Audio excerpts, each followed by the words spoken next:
Hey there, it's Stef. Welcome to the Stef Fox podcast. Hello, everyone. Welcome to the Stef Fox podcast. I am Stef Fox, and I'm so excited to be here with you today because I have a special guest. I want to welcome Virginia Meyer, who is a longtime friend and mentor of mine.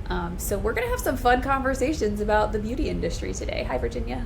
Hey, Steph, how are you? I'm good, thanks. Good. So you want to kind of, there's going to be a lot of people listening that know who you are, but there's going to be a lot who don't. So can you give a little background? Like, what's your background in the beauty space? Sure. I am, sorry, Steph, I forgot to turn that down. So there we go. All good. I am kind of a beauty industry original for this generation. I've been in the biz about 45 years, and I feel like I have done all the jobs. I started in the biz, answering the telephone in a salon, and fell absolutely in love with what service providers do. This sort of magic exchange of energy and craft as they serve guests, and watching guests walk through the salon one way, come in feeling one way, and leave feeling another, just blew my mind. So I knew early on that I wanted to spend my career helping salons and service providers be successful. I had the chance to meet Horst very early on and fell in love all over again. This idea that how we look on the outside and feel on the inside are interconnected, and that a salon service could be an experience, and that products made from plants and flowers could help heal us and the planet. Blew my mind all over again. So yeah, I've worked in a variety of salon positions, general management. I spent about 15 years in distribution. I've worked corporately as the vice president of global education for Aveda. And so yeah, I feel really lucky that that start, answering the phone in a salon, led to this amazing experience. I feel like I've worked with some of the best and brightest and most creative and talented technical people and business people in the industry. I also own a salon. I co-own a salon in New York City called 14J. So yeah, it has been a wild and just great ride. Yeah, so I think when we first met was 2008, and you were kind of about to make your exit, or had just actually made your exit from the corporate space into education and consulting for your own company with your partner in the salon now. And then obviously in the last, how many years ago did you open the salon? I was trying to remember the start date. How long ago was that salon? Sorry, Steph, you cut out just a little bit. I'm coming through okay, yeah? Yeah, you're good, yeah. Okay, that's great. So I think we've been in business now coming on 10 years, and that has been just a joyous and wild ride, that sort of white knuckle, hands in the air roller coaster ride. But yeah, I love it because it really keeps my hands in the industry in a way that is completely relevant. It keeps my hands in what's happening every day for salon owners and for service providers and all of that. Yeah. And so you still work in education capacities with Aveda, you do coaching, consulting, and then you own a hair salon. Yeah. So let's talk about like what's changed and what's the same, because I feel like you have so much rich history, and you hear people with adages like, oh, it all comes back around. Like, what do you see? Oh my gosh. That is how much time do we have?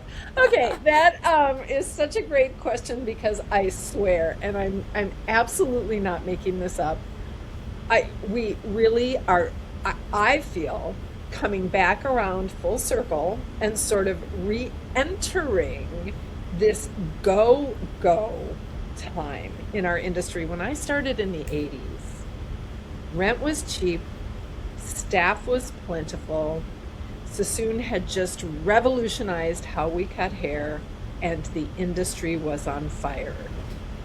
Now, rent is expensive, staffing is something you really got to keep your eye on, You really got to make it an intentional, strategic focus.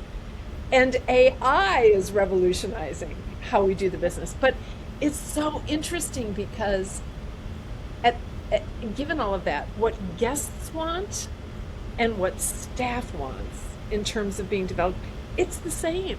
So big differences, big similarities. So we can dive into any one of those topics. Yeah.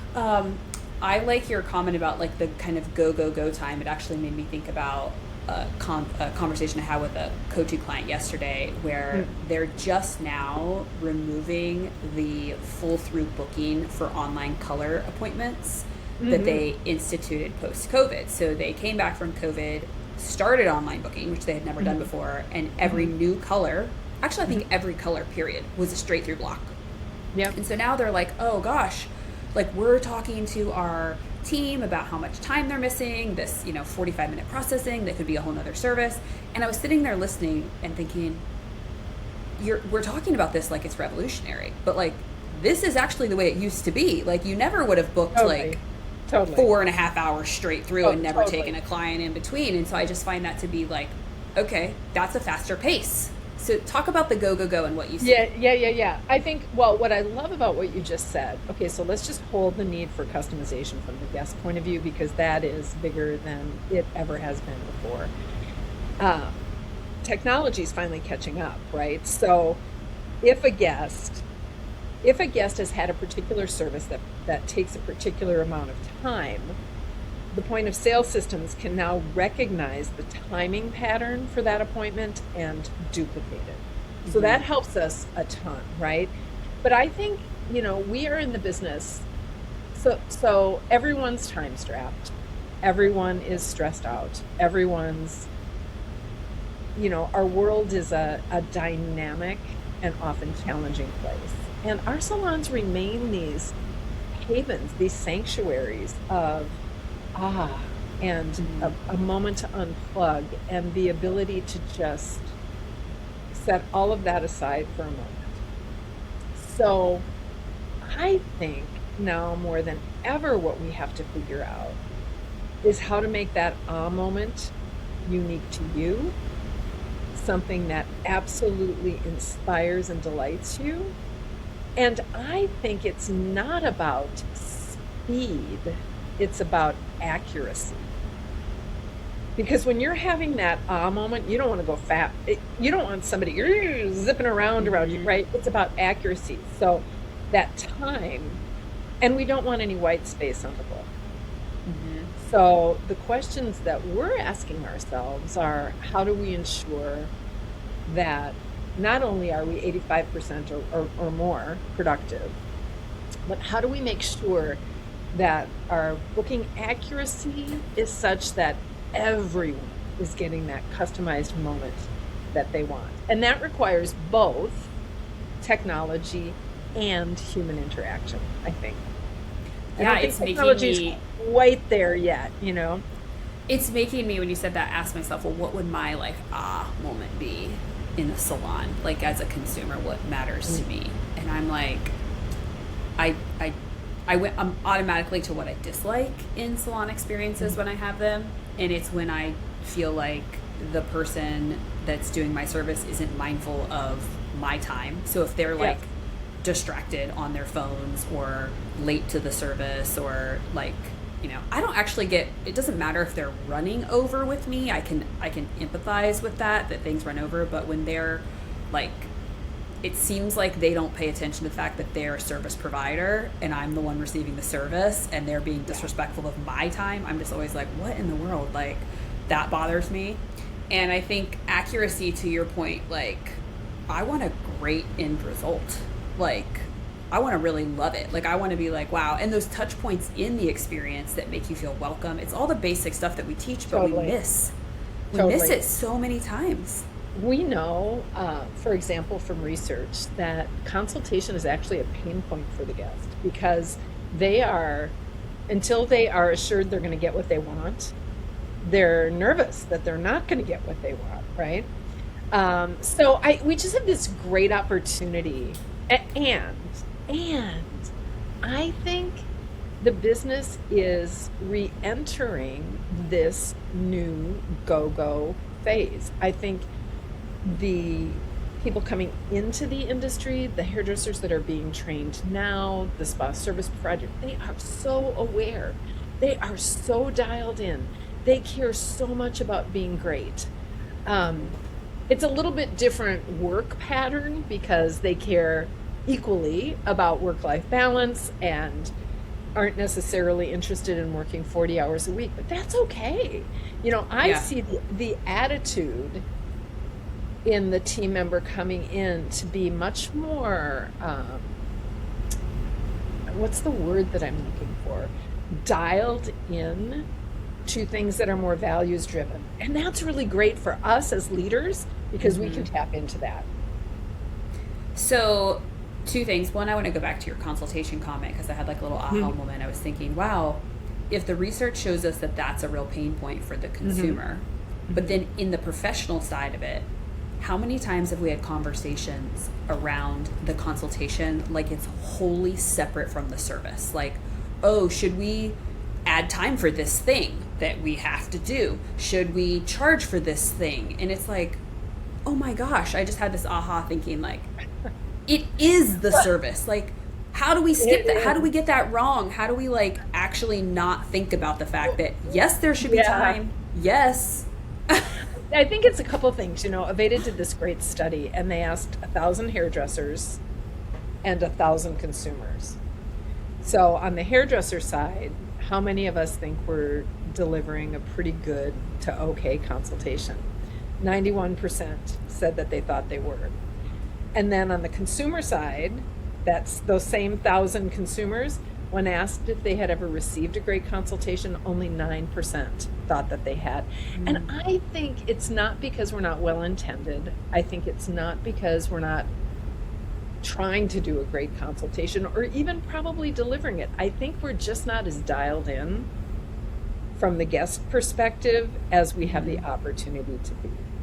And you'll remember this, Stef, when we were out training with Red Chocolate all the time. We used to video journal people's consultations.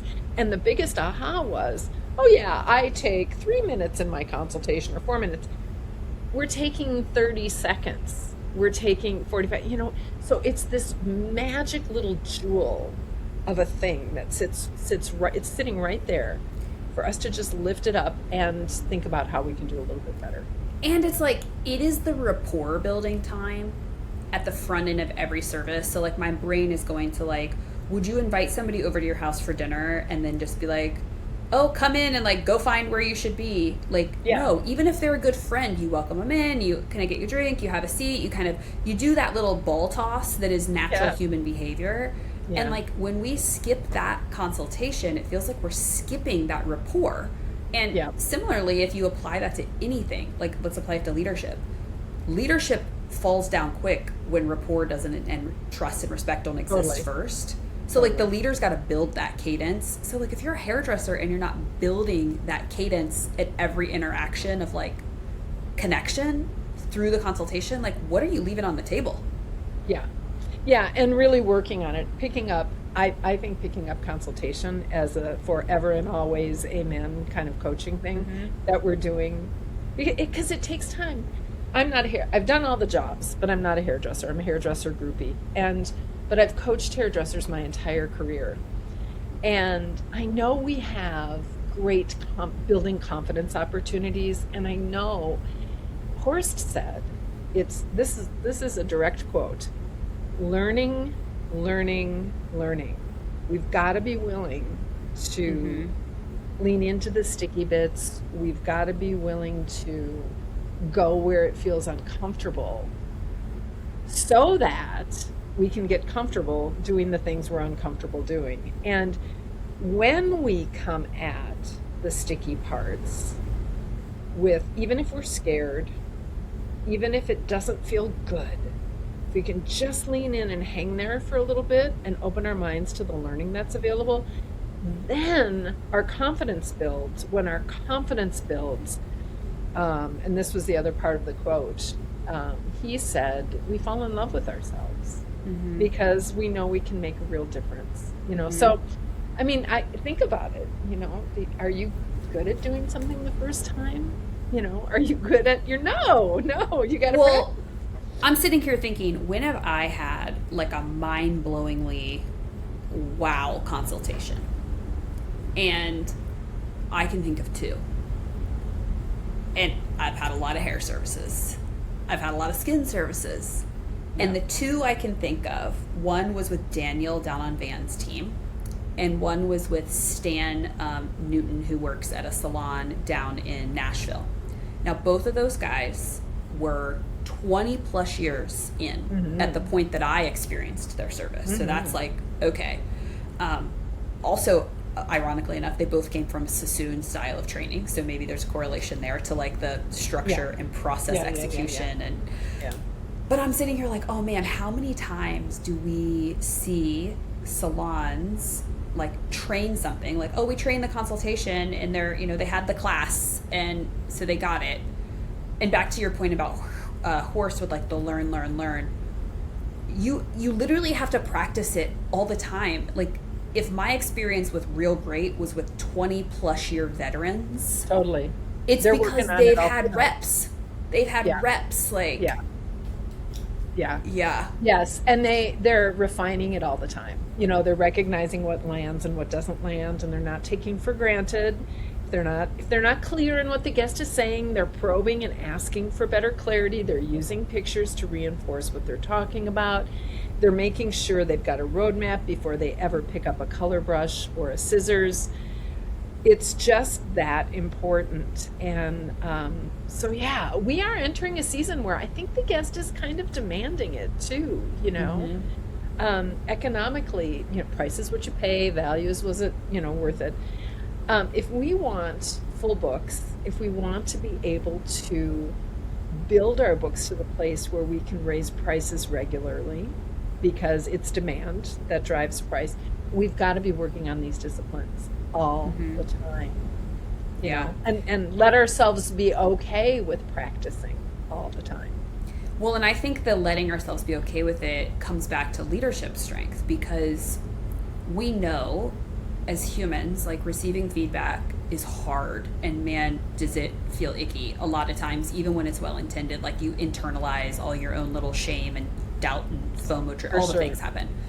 But like, we know in your first year, especially as a service provider, you're getting feedback from everyone, right? Your educator, your manager, your guests, and it is a tough emotional time. And I think that the leaders, from the research I'm doing in my doctorate right now, and then from my work in the industry, like, the leaders that get it right in terms of helping stabilize that emotional chaos that new talent is feeling, the psychological safety that their behavior creates for that hairdresser, is powerful when it comes to the willingness to keep learning and keep growing, and not see it as like a check the box, or like, oh, I'm no good at this, I'm out. Totally. Or because the feedback is coming in a way that is hard for them to hear, they shut down, right? So we've really got to learn to pay attention to that. I was thinking as you were talking about one of our sweet team members, and we have an amazing team and great loyalty and 6-figure income earners, right? So they're really vested in what they're doing, and she's a colorist with us. And we just did one-to-ones recently, and you know, we were going through the thing, and she's kind of assessing her results and where she has an opportunity. She's like, wow, my home care is really bad. I said, yeah, it sucks. Why? And she said, oh my gosh, I get so anxietal about either what's happening now or what's coming next. I just lose track and forget. And this is a 15-year plus veteran who we're just having a hand on heart conversation. And I said, yeah. So what do we do about that? Do we take a breath? Do we stop, drop, and roll? Do we acknowledge that there's an anxiety in that moment and look at it and move forward anyway? And she said, yeah, I think we do all of that. She said, last time we sat down, we really worked on my service per service ticket. I really want to work on home care. I said, awesome. So go there, right? Yeah. But it's creating this environment. Like, she identified that it was her anxiety that was getting in the way. And I'm like, okay, well, what do we do? I think you got to be in it with your people at that level for there to be a shift. Because they're not doing it they're not really doing it for us. They're doing it for some internal motivating reason that is unique to them and is unique to each of us. So I think we got to check ourselves as leaders and make sure that our number one goal is wanting people to do really, really well. Well, and I think what I heard in your conversation with her was, it's not just what you need to do, it's let's talk about how you're going to do it. And I think we have it really upside down when it comes to coaching in a lot of salons. It's like we got, in the early 2000s, like, here's all the metrics. And then all the softwares came out, starting with Zzor forward with like the way to look at all your numbers. And it's like coaching became just look at the numbers, not how do I move the number. Mm-hmm. And nothing changes just looking at a number. You taught me this, and I use this mantra all the time, this like, they're doing the best they can. So like as a leader, if you can kind of remind yourself that they're not showing up to suck. She's not showing up being like, yep, I want to fail at home care today. I'm not going to sell it to any client. Like, that's not what's happening. Like, she doesn't know how. Like, I know, you got to get out on the floor and watch your people. Because you do, because you will see clearly where they shine and where there's gaps. And then if we can just help them see for themselves where they shine and where there's gaps, then we are onto something really powerful. And so, I don't know, I really appreciate when my marble jar people gently hold up the mirror and say, hey, did you got kind of tweaked there, you were a little harsh. Did you really mean to do that? Is that really going to get you where you want to go? And I think the mechanism that allows that to happen is trust. Yeah. And it takes time. Just like it takes time to build the craft. It takes time. So I am studying motivation right now in my program. And it's so interesting, because you've got the two styles everybody knows, right? You're either inherently motivated because it's intrinsic and you care about it, or you're extrinsically motivated because there's a reward or a pressure kind of at play. Mm-hmm. And all the research around motivation essentially just straight up says you can motivate no one. Correct. That's not a thing. You can motivate no one. But as a leader, what you can do is work to remove the blocks that prevent someone from their own motivations. So, example, right? I have anxiety. I get really nervous when I have to sell retail. I feel so uncomfortable. Like, I can't tell that person how to do it without talking about how to process that anxiousness and like having a real heart-to-heart about like what could this look like, and could you try this one thing, and like check in with me, and do you want to practice, and like helping sort through the actual block. Because I can send you to every product knowledge class. I can teach you the sales framework. I can tell you to pick all the product up and sit them on the front desk.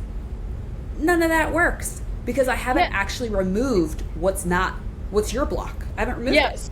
Yeah, so if you go deeper there, right? Okay, so first there has to be this great fertile ground of trust that allows there to be, she said to me, I suck at home care and it's because I have anxiety. Okay, that was kind of the frame.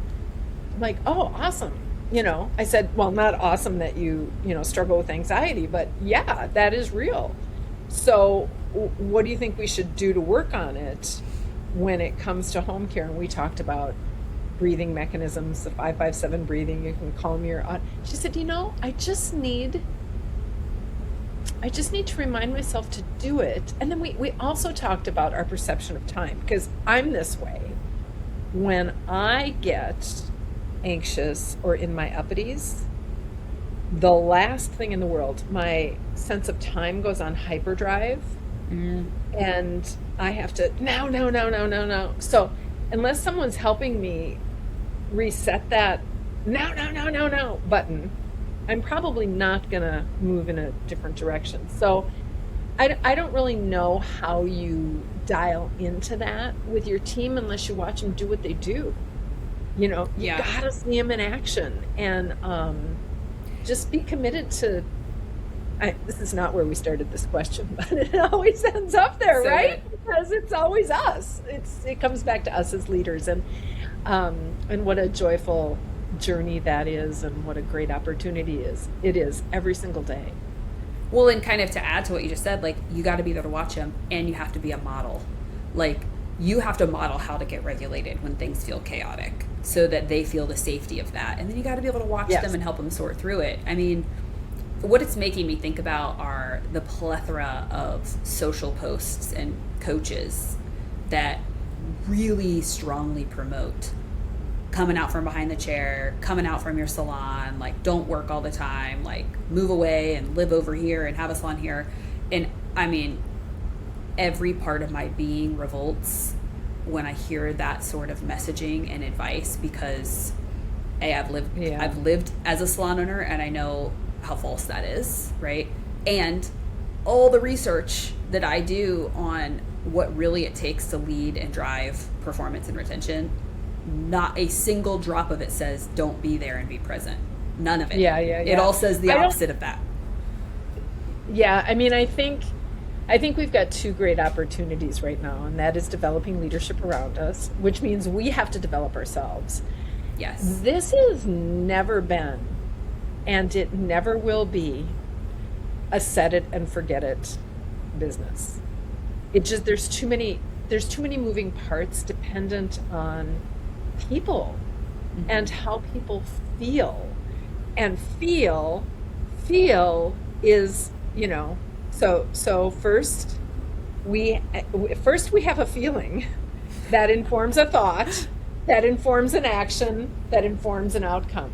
So we gotta accept that we are in the feeling business, and we are in the feeling feedback business, if you will, because that's really it's not even what we're managing, it's what we're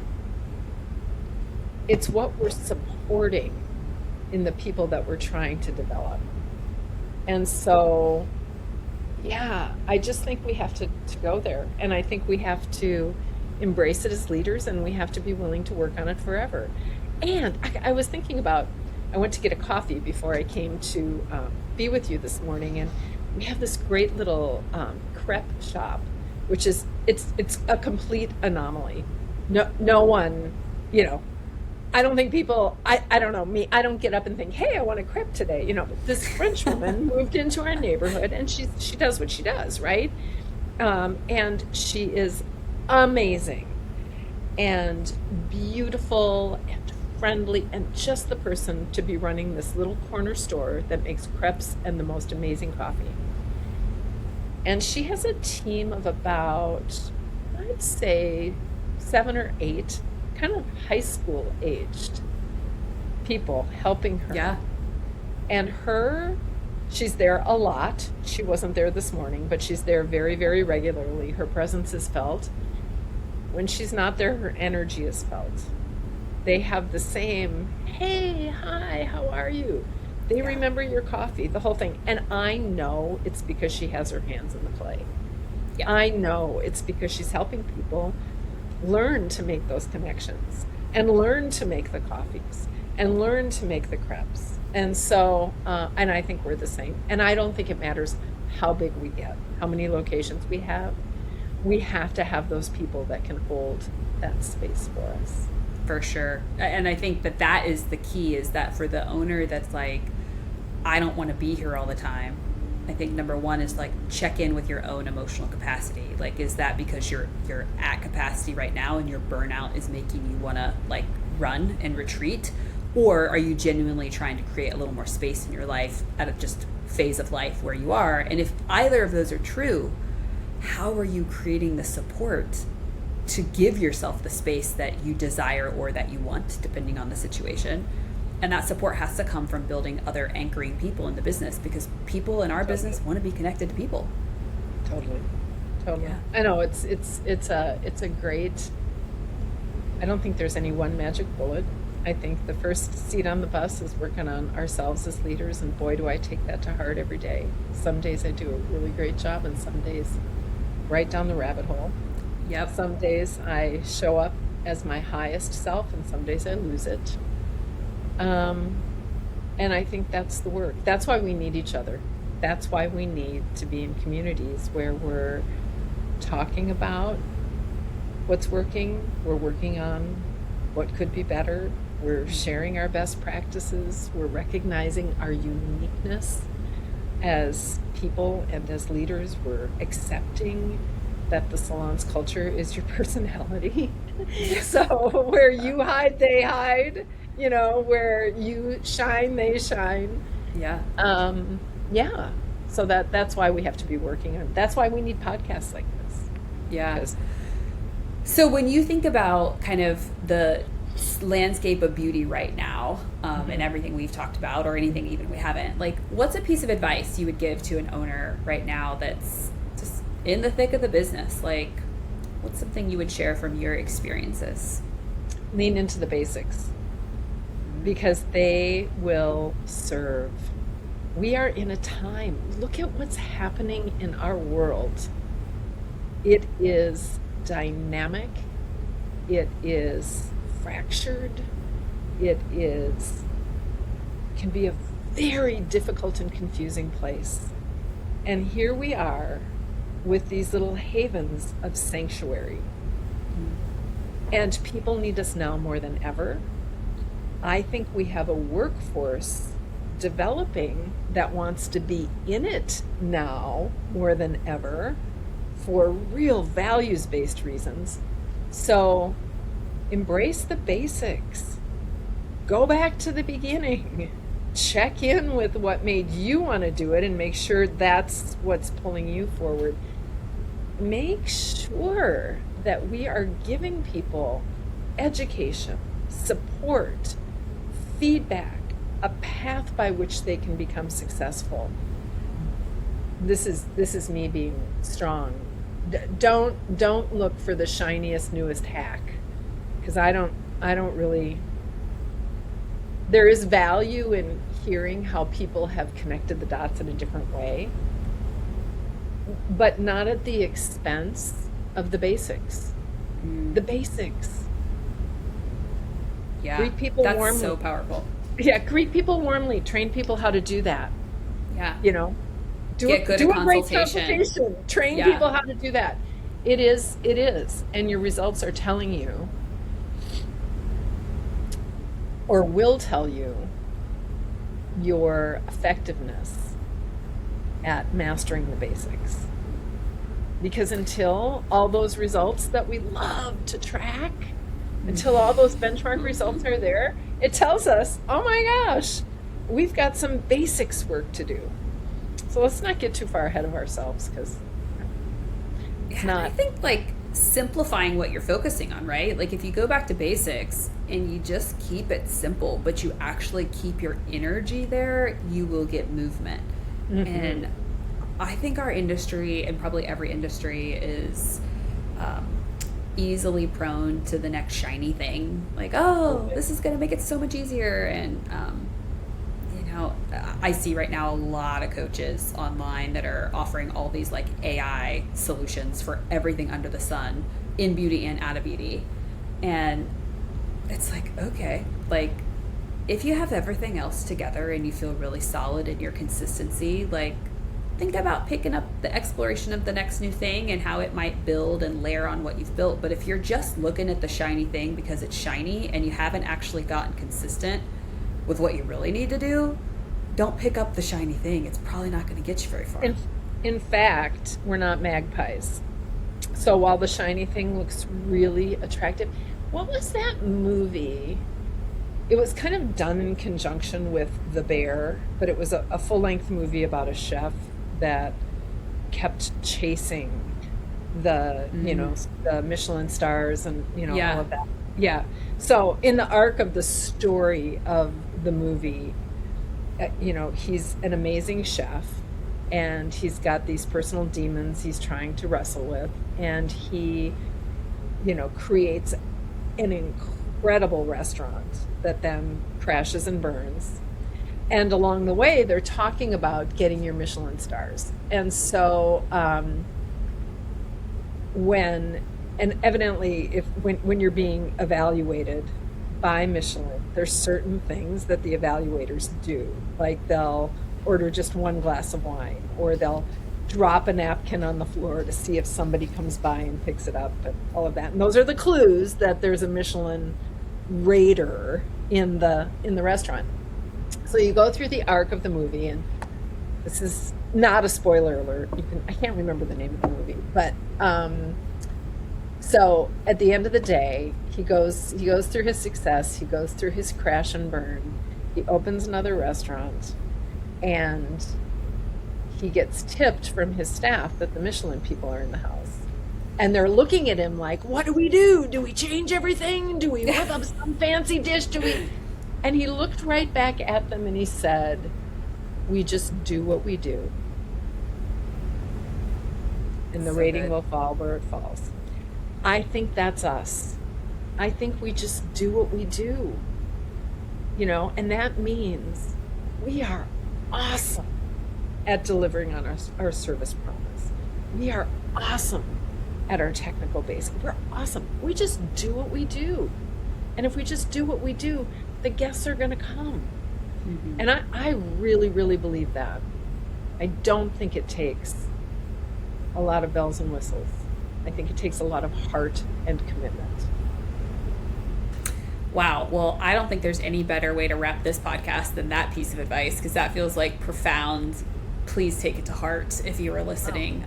And I hope it provides some peace for people too, because I think we can overcomplicate and really stress out about what to do to grow a salon. Yes. I think so. And I used to kind of bristle when people would say, "Oh, it's not that complicated." It says, "I'm complicated. I'm complicated." So the business isn't, but I am. So as a leader, I better figure that out, right? I better figure out where I can calm myself down, where I can focus in more. And so I don't know. I just think we're in this great season. I think there's no better time to be in the industry. I think we are ushering in a whole new era of team that are primed and ready to shine. And I think they're just looking for us to show them the way. So forward we go. So good. I love that. Well, thank you, Virginia, for joining me today on the podcast. Steph. Yeah, my pleasure. Those of you listening, if you enjoyed this episode, make sure you give us a follow, share it with a friend, and we'll catch you on the next one.